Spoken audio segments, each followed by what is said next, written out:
দুর্গাপুজোর রেশ শেষ, এবার চলে এসেছে দিওয়ালির পালা। আর দিওয়ালি মানেই হলো ফেস্টিভ্যাল অফ লাইটস। আর তাই নিজের লুকটাকেও কিন্তু একটু তো গ্লসি বানাতেই হবে। আর দেখতেই পাচ্ছ, আমি কিন্তু অলরেডি শাড়ি পরে নিয়েছি। আজকের টোনটা রাখলাম একটু ব্ল্যাকের ওপর। তো স্কিন প্রিপারেশন আমার হয়ে গেছে, আর আমি তারপরে একটু টোনার লাগানোর পর লাগিয়ে নিলাম হাইড্রেটিং একটা অ্যালোভেরা জেল। আর আমার মতে মনে হয় এই হিমালয়ান অ্যালোভেরা জেলটা ভীষণ সুন্দর, তোমরা চাইলে ইউজ করতে পারো। তো তারপরেই আমি কনসিল করে নিয়েছি আমার ডার্ক সার্কেলগুলোকে। আর জীবনে ডার্ক সার্কেলের কিন্তু অভাব নেই, যত চিন্তা আছে ভাবনা আছে সেগুলো কিন্তু এই কনসিলার দিয়েই ঢাকা হয়। লাইফেও যদি এটা করতে পারতাম তাহলে কিন্তু বেশ ভালোই হতো।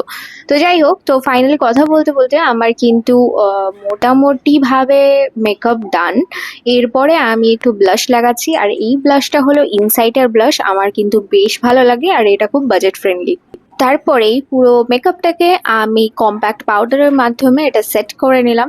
লাইফ তো সেট করতে পারছি না ঠিকভাবে, কিন্তু কম্প্যাক্ট দিয়ে কিন্তু মেকআপটা অবশ্যই সেট করতে হবে, নয়তো কেকি হয়ে যাবে।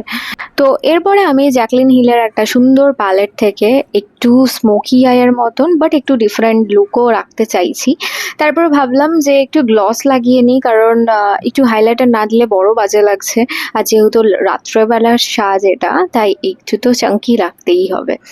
তারপর কাজলটাকে একটু লোয়ার ল্যাশ লাইনে দিয়ে ভালো করে স্মাচ করে নিলাম। আর দেখো, একটা কিন্তু স্মোকি হাই লুক হালকা হলেও এসছে। যেহেতু দিওয়ালি বলে কথা, তাই যত পেরেছি হাইলাইটার দিয়ে নিয়েছি মুখের মধ্যে। আর এই যে দেখছো, লিপ লাইনারটা কিন্তু র্যান্ডম দোকান থেকে কেনা, আর ভীষণ সুন্দর কালারটা আর ভীষণ পিগমেন্টেড। এটা একটা নর্মাল দোকানেই আমার পছন্দ হয়েছিল, কিনে নিয়েছিলাম। তারপর পুরো মেকআপটাকে ইনসাইটের স্প্রে দিয়ে আমি সেট করে নিয়েছি।